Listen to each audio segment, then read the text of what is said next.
Hello my dear friends, welcome to lucky education. और अब हम देखेंगे क्लास 9th की ज्योग्राफी का चैप्टर 2 चल रहा है। आपको पता ही है, फिजिकल फीचर्स ऑफ इंडिया। और आज जो टॉपिक हम देखने वाले हैं वो देखेंगे द इंडियन डेजर्ट, या हम कह सकते हैं थार डेजर्ट के बारे में स्टडी करेंगे। और ये हमारा लेक्चर नंबर 5 है। इससे पहले हम कई सारी चीज़ों को कवर करा चुके हैं। चैप्टर 2 चल रहा है, 1 हम ऑलरेडी कवर कर चुके हैं, ठीक है। और अपनी एनसीईआरटी की बुक है द कंटेम्प्रेरी इंडिया पार्ट 1, इसको हम कवर कर रहे हैं, जो कि Rajasthan board as well as CBSE सभी के लिए हेल्पफुल है। और जो भी गवर्नमेंट की तैयारी कर रहे हैं वहाँ पर भी ये सीधी सीधी हेल्पफुल है, ठीक है। तो जैसा कि मैंने आपको बताया था, हमारे इंडिया को हम 6 फिजियोग्राफिक डिवीजन्स में डिवाइड कर सकते हैं। पहला हिमालयन माउंटेन, जो मैं कवर करा चुका हूँ। नॉर्दर्न प्लेन्स, ये भी कवर करा दिया है। द पेनिनसुलर प्लेट्यू, ये भी हमने कवर करा दिया है। अब हम देखेंगे द ग्रेट इंडियन डेजर्ट। आपने जो राजस्थान और ये गुजरात वाला जो पार्ट देख रहे हो, यहाँ पर आपको मिलेगा the great Indian desert. Geography without maps के पॉसिबल नहीं है, so please focus on maps, है ना। और फिर हम देखेंगे कोस्टल प्लेन्स, यहाँ पर जो कोस्टल प्लेन्स हैं उनको देखेंगे। फिर आइलैंड देखेंगे, यहाँ पर जैसे लक्षद्वीप, और यहाँ पर है आपका अंडमान निकोबार। फिलहाल हम कहाँ पहुँच गए? हम पहुँच गए इंडियन डेजर्ट। 2 वीडियो और आएंगे, उसके बाद ये लेक्चर कंप्लीट हो जाएगा। बहुत ही इंपॉर्टेंट चैप्टर है ये। और फिर इसके बाद आगे हम देखेंगे क्या करने वाले हैं। तो यहाँ पर आप देख सकते हो क्या खूबसूरत नज़ारा है। द थार, क्या लिखा हुआ है? थार। थार अब अपना डेजर्ट है। और आपको पता होगा ये एक हॉट डेजर्ट है। क्लास 7th में आपने अगर पढ़ा हो तो डेजर्ट 2 प्रकार के हमने पढ़े थे। एक था कोल्ड डेजर्ट और एक है हॉट डेजर्ट। कोल्ड डेजर्ट अपने लद्दाख में पाया जाता है, और ये अपना किसका एग्जाम्पल है? हॉट डेजर्ट का एग्जाम्पल है। और भारत में बहुत ज़्यादा एरिया ये कवर करता है, ठीक है। अच्छा, तो इसको हम द ग्रेट इंडियन डेजर्ट भी बोलते हैं, इंडिया ग्रेट डेजर्ट। और डेजर्ट मतलब समझ लो, डेजर्ट का मतलब क्या होता है? डेजर्ट का मतलब है जहाँ पर आपको नेचुरल वेजिटेशन बहुत कम मिले। नेचुरल वेजिटेशन मतलब जहाँ पे आपको पेड़ पौधे, घास फूस जो भी होता है, ये चीज़ें कम मिलती हैं। अब देखो, डेजर्ट बनने का रीज़न क्या है भाई? सिंपल सी बात है, अगर किसी एरिया में बहुत लंबे समय तक बरसात ना हो, या बरसात बहुत कम हो, रेनफॉल का पैटर्न है वो क्या है? बहुत कम है। तो यहाँ पर ये जो एरिया है डेजर्ट वाला, यहाँ पर क्या है? रेनफॉल बहुत कम होती है, बरसात बहुत कम होती है। और बरसात का सीधा सीधा लिंक होता है हमारी बायोडाइवर्सिटी से। बायोडाइवर्सिटी मतलब प्लांट और एनिमल से। अगर बरसात कम होगी तो सीधी सीधी बात है, प्लांट्स कम होंगे और उसके साथ साथ एनिमल्स भी कम होंगे। तो यहाँ पर ये सबसे बड़ी प्रॉब्लम है कि इस वाले रीजन में पानी की बहुत ज़्यादा कमी, इसलिए आपको यहाँ पे देखोगे धूल ही धूल दिखाई देगी, जिसको हम बोलते हैं सैंड। और सैंड के यहाँ पर टीले पाए जाते हैं, जिनको हम बोलते हैं सैंड ड्यून्स, ठीक है। तो वैसे देखने में तो बड़ा खूबसूरत लगता है ये नज़ारा, मगर आपको पता है यहाँ पर रहना और सर्वाइव करना भी बड़ा डिफ़िकल्ट है यहाँ पर। और जो लू चलती है यहाँ पर ये, और जब लू चलती है तो यहाँ पर ये जो सैंड है, सैंड के टीले ये शिफ्ट होते रहते हैं, कभी यहाँ पे कभी यहाँ पे कभी यहाँ पे, हवा के साथ ये क्या हो जाते हैं? शिफ्ट हो जाते हैं, ठीक है। तो कई सारी मूवीज भी यहाँ पर बनी है। आपने गजनी मूवी का गाना देखा होगा, तो वो भी यहीं पर शूट हुआ है। तो बहुत सारी मूवीज हैं यहाँ पर शूट होती हैं। खैर, अगर हम इस वाले मैप में देखें कि इसकी लोकेशन कहाँ है, ये फिजिकल मैप है इंडिया का। फिजिकल फीचर्स यहाँ पे दिखा रखे हैं। यहाँ पे आपका हो गया आपका माउंटेन्स, हिमालयन माउंटेन, ये हो गया नॉर्दर्न प्लेन्स। यहाँ पे आप देखोगे ये वाला जो एरिया है ये है अपना राजस्थान वाला एरिया। और राजस्थान में भी वेस्टर्न जो पार्ट है, अभी मैं राजस्थान का मैप दिखाऊंगा, वहाँ पर आपको मिलेगा थार डेजर्ट। और राजस्थान के इधर की तरफ पाकिस्तान है, तो कुछ का कुछ ऐसा पाकिस्तान में भी पाया जाता है, ओके। अच्छा, मैं चाहता हूँ कुछ मेरे पास ऑलरेडी बने पड़े नोट्स, तो राजस्थान का भी थोड़ा सा तुम्हें बता दूँ, ताकि आपको थोड़ी आपकी नॉलेज जो एनरिच हो जाए, थोड़ा और ज़्यादा आपको चीज़ें समझने को मिले। आप हालांकि अपनी बुक में तो बहुत कम दे रखा है, मगर मैं कुछ और चीज़ें आपको एडिशनली बता देता हूँ, जिनको आप सिर्फ नोट कर लेना या देख लेना। ये है अपने राजस्थान का मैप, ठीक है। राजस्थान के मैप में जैसे इंडिया के 6 फिजिकल डिवीजन है, ऐसे ही राजस्थान के 4 फिजिकल डिवीजन है। ये ऐसे समझ लो एक प्रकार से रेक्टेंगल, अपना क्वाड्रिलेटरल सा बन रहा है। इधर वाले हिस्से को हम बोलते हैं हाड़ौती प्लेट्यू। ये वाला जो हिस्सा है ये है प्लेन्स, जिसको ईस्टर्न प्लेन्स बोला गया है। और ये वाला जो हिस्सा है, ग्रीन वाला जो पार्ट दिखा रखा है, ये है अरावली। तो राजस्थान के बीचों बीच में से एक पर्वतमाला जा रही है, जिसको हम बोलते हैं अरावली। तो अरावली का नाम कई बार आता है, ध्यान देना। और अरावली के वेस्ट की तरफ जाओगे तो जो पीला पीला जो हिस्सा, ये है वेस्टर्न डेजर्ट, क्योंकि राजस्थान के वेस्ट वाले हिस्से में, इसलिए इसको बोलते हैं वेस्टर्न डेजर्ट। और ये वाला जो राजस्थान है, इसको हम बोलते हैं वेस्टर्न राजस्थान या पश्चिमी राजस्थान। दिक्कत ये है कि यहाँ पर पानी बहुत कम है, ठीक है। तो यहाँ पर फसल भी बहुत कम होती है। तो आपने सुने होंगे जोधपुर, जैसलमेर, बाड़मेर, बीकानेर, ये वाले जो इलाके हैं सीधे कहाँ पर आते हैं? यहीं पर आते हैं। और यहाँ पर आपको पता है पाकिस्तान की बाउंड्री लग रही है, पाकिस्तान है यहाँ पर, ठीक है। तो ये चीज़ भी आपको ध्यान रखनी है। राजस्थान के बारे में भी चलो आपको थोड़ी सी जानकारी मिल जाएगी। थार डेजर्ट की अगर बात करें, ये 9th में नहीं है, मैं दोबारा बता रहा हूँ, एडिशनल चीज़ें बता रहा हूँ। पहली तो ध्यान देना, ये अरावली के ईस्ट से लेकर पाकिस्तान के वेस्ट तक फैला हुआ है। जैसे ये तो अरावली पर्वत हो गया, अरावली का ईस्ट से लेकर कहाँ तक है, पाकिस्तान के वेस्ट तक फैला हुआ है, ठीक है। मतलब या हम कह सकते हैं, सॉरी, ये थर्ड डेजर्ट हो गया, इसके ईस्ट में तो अरावली माउंटेन है और इसके वेस्ट में क्या है, पाकिस्तान है, ये है इसका सही, ठीक है। तो थर्ड डेजर्ट के ईस्ट में क्या है, थर्ड डेजर्ट के ईस्ट में अरावली पर्वत है और वेस्ट में क्या है, पाकिस्तान है।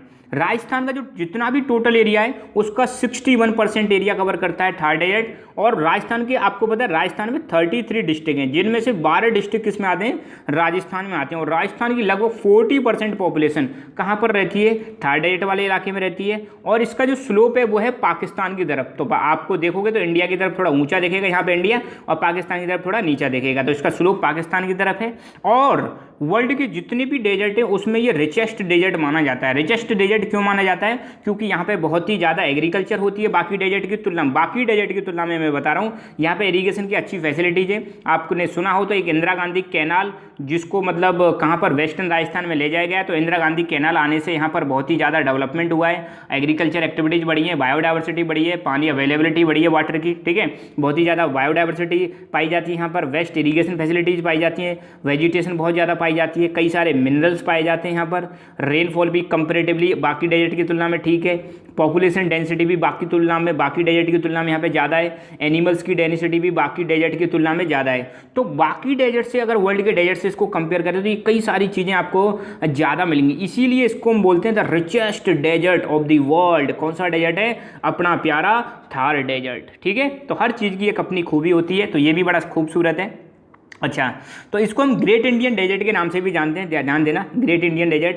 The desert in Barmer, Bikaner, Jaisalmer, ध्यान देना, बाड़मेर, बीकानेर, जैसलमेर का जो डेजर्ट है उसको हम बोलते हैं ग्रेट इंडियन डेजर्ट। यहाँ पे जो सॉइल है वो सैंडी मिलेगी, ये जो सॉइल का टाइप है इसको हम कैसी सॉइल बोलते हैं, सैंडी सॉइल बोलते हैं। यहाँ पे सैंड के ड्यून्स पाए जाते हैं, जो रेत के टीले, यहाँ पे ये टीला दिखाई दे रहा है, ये जो रेत के टीले हैं इसी को हम क्या बोलते हैं, सैंड ड्यून्स बोलते हैं। और नॉर्मल भाषा में, देसी भाषा में इनको बोलते हैं दोहरे। राजस्थान में क्या बोलते हैं, दोहरे बोलते हैं, दोहरे। और राजस्थान की धरती को बोलते हैं धरती, दोहरारी, ठीक है। यहाँ पर जो प्लांट पाए जाते हैं वो पाए जाते हैं जीरोफाइट टाइप के प्लांट। जीरोफाइट ये आपने बायो में पढ़ा होगा, जिनकी खासियत होती है छोटे प्लांट होते हैं, इनकी रूट्स बहुत नीचे तक जाती हैं और एवोपरेशन कम, इसमें से मतलब ट्रांसपीरेशन ज़्यादा हो तो पत्तियाँ छोटी छोटी होती हैं, हाइट भी कम होती है। ये कुछ इनके फीचर्स हैं जीरोफाइट टाइप की वेजिटेशन के। वेजिटेशन मतलब प्लांट्स जो होते हैं।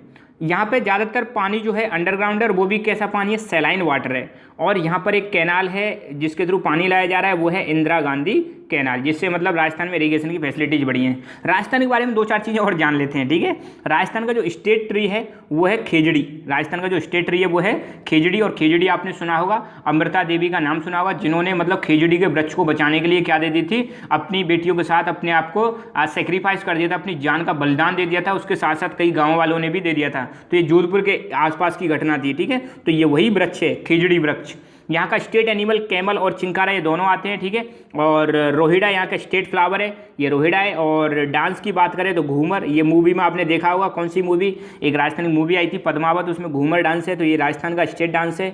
यहाँ का जो वर्ड है वो है गोडावन, और यहाँ का स्टेट जो गेम है वो है बास्केटबॉल, ठीक है। तो राजस्थान के बारे में थोड़ा सा आइडिया मिल जाएगा। तो ये जो है ये है दोहरे, रेत के टीले जो हैं इनको क्या बोलते हैं, दोहरे। और यहाँ पर ऊँट, भाई ऊँट, यहाँ पर ध्यान देना, रेगिस्तान का जहाज बोला जाता है। रेगिस्तान को हिंदी में मतलब अंग्रेजी में डेजर्ट बोलते हैं, ठीक है। मरुस्थल भी बोला जाता है। तो यहाँ का डेजर्ट का जो शिप बोला जाता है, जहाज बोला जाता है, वो किसको बोला जाता है, ऊँट को बोला जाता है। ये ऊँट बहुत ज़्यादा पाए जाते हैं। आपको पता है यहाँ पे पानी है नहीं, और ऊँट की कैपेसिटी होती है कि वो एक ही बार में क्या करता है, पानी पी लेता है और फिर हफ्तों तक बिना पानी पिए रह सकता है, ठीक है। अब हम देखेंगे अपनी बुक में जो दे रखा है वो भी कवर कर लेते हैं, ठीक है। तो यहाँ पर आपको पता ही है, ये हो गया ग्रेट इंडियन डेजर्ट, और या डेजर्ट है, और यहीं पर अरावली माउंटेन पाया जाता है। मैंने बताया था अरावली के इधर की साइड में, वेस्ट की साइड में, और पाकिस्तान के ईस्ट की साइड में क्या है, थार डेजर्ट है। यहाँ हम सिंपली बोले तो बीच में थार डेजर्ट हो गया, थार डेजर्ट के ईस्ट में अरावली है, और वेस्ट में क्या है, पाकिस्तान है, ठीक है। तो ये कई सारी पिक्स ये राजस्थान से ही हैं आपकी, और ये राजस्थान का मैप हो ही गया, बीच में अरावली माउंटेन हो गया, इधर डेजर्ट हो गया, ठीक है। ये चीज़ भी आपको ध्यान रखनी है। और ये दोहरे हैं, ये दिखा रखे हैं, ये रेत के टीले, इनको क्या बोलते हैं, दोहरे बोलते हैं। और जब हवा चलती है तो ये शिफ्ट करते रहते हैं अपने आप को, ठीक है। तो अब बुक में क्या दे रखा है वो देख लेते हैं। The Indian desert lies toward the western margin of Aravalli hills. तो अरावली हिल्स है, उसकी वेस्ट में क्या आता है, डेजर्ट आता है, ये मैंने बता ही दिया आपको, ठीक है। यहाँ पर it is undulating sandy plain covering sand dunes, यहाँ पर क्या पाए जाते हैं, सैंड के ड्यून्स पाए जाते हैं, और वो भी कैसे, लहरदार, देख रहे हैं लहर सी मिलेंगी यहाँ पे, ऐसे लहरदार क्या पाए जाते हैं, सैंड ड्यून्स पाए जाते हैं। यहाँ पे बरसात बहुत कम होती है, बिलो 150 mm पर ईयर होती है, और यहाँ पर जो क्लाइमेट है वो है एरिड क्लाइमेट। एरिड मतलब शुष्क, ड्राई, एरिड का मतलब क्या होता है, ड्राई क्लाइमेट, मतलब यहाँ पर हवा में आपको मॉइस्चर नहीं मिलेगी। इसलिए अब देखो, हवा में जब मॉइस्चर नहीं होती तो फिर बरसात होने की संभावना क्या हो जाती है, कम हो जाती है। इसलिए यहाँ पे जो वेजिटेशन कवर है, पेड़ पौधे, वो बहुत ही कम पाए जाते हैं। यहाँ पर जो स्ट्रीम्स हैं, स्ट्रीम्स मतलब जो छोटी छोटी नदियाँ हैं, वो रेनी सीजन में फ्लो करती हैं, बाकी सीजन में फ्लो नहीं करती हैं। जैसे ही रेनी सीजन खत्म होता है तो वो क्या हो जाती हैं, डिसएपियर हो जाती हैं सैंड में। और जहाँ पे जो रिवर्स फ्लो करती हैं उनका पानी कभी भी सी तक नहीं पहुँच पाता है। क्यों नहीं पहुँच पाता है सी तक, सिंपल सी बात है, इतनी उनकी कैपेसिटी नहीं है, ज़्यादा पानी है नहीं, बहुत कम फ्लो होता है, बरसात के दौरान फ्लो करती हैं, फिर डिसअपियर हो जाती हैं। यहाँ की एक सबसे बड़ी जो रिवर है वो है लूनी, ध्यान देना, लूनी रिवर है। Luni river only large river है इंडियन डेजर्ट की। और यहाँ पर कुछ ऐसे देखो, आप यहाँ पे आपको ये क्रेसेंट दिख रहा है, चांद होता है ना, ऐसे चांद दिखता है आपको, चांद देखा हुआ, ऐसा स्ट्रक्चर, इसको हम बोलते हैं क्रेसेंट। तो यहाँ पे एक फीचर्स पाए जाते हैं, बारचांस बोलते हैं, बारचांस या crescent shaped dunes cover larger areas but longitudinal dunes becomes more prominent near the Indo पाक बाउंड्री। ऐसे मतलब जो स्ट्रक्चर है ये कहाँ पे पाए जाते हैं, यहाँ पे ये बहुत ज़्यादा स्ट्रक्चर पाए जाते हैं, बारचांस जो हैं, और ये जो बारचांस है इनके ग्रुप ऑफ बारचांस जैसलमेर में पाए जाते हैं। तो ऐसा स्ट्रक्चर आपको बहुत ही ज़्यादा देखने को मिलेगा। कहाँ पर देखने को मिलेगा, ये इंडियन डेजर्ट में देखने को मिलेगा, स्पेशली इंडो पाक बाउंड्री पर देखने को मिलेगा। मैंने बताया था राजस्थान की जो वेस्टर्न बाउंड्री है वो किसको टच करती है, पाकिस्तान को। तो ऐसे जो क्रेसेंट शेप में जो सैंड ड्यून्स होते हैं उनको हम क्या बोलते हैं, बारचांस बोलते हैं, ठीक है। तो यहाँ पर ये हमारा टॉपिक कंप्लीट हुआ। तो आप हमारा Telegram channel lucky education join कर सकते हो, जहाँ पर आपको स्टडी मटेरियल, PDF साथ के साथ में नोटिफिकेशंस मिलती रहेंगी, वीडियो अपलोड होती रहती है यहाँ पर। तो आप पता लगता रहेगा कि कौन कौन सी वीडियो आ रही हैं, नहीं आ रही हैं। So thank you so much, keep learning, keep enjoying, and God bless you all.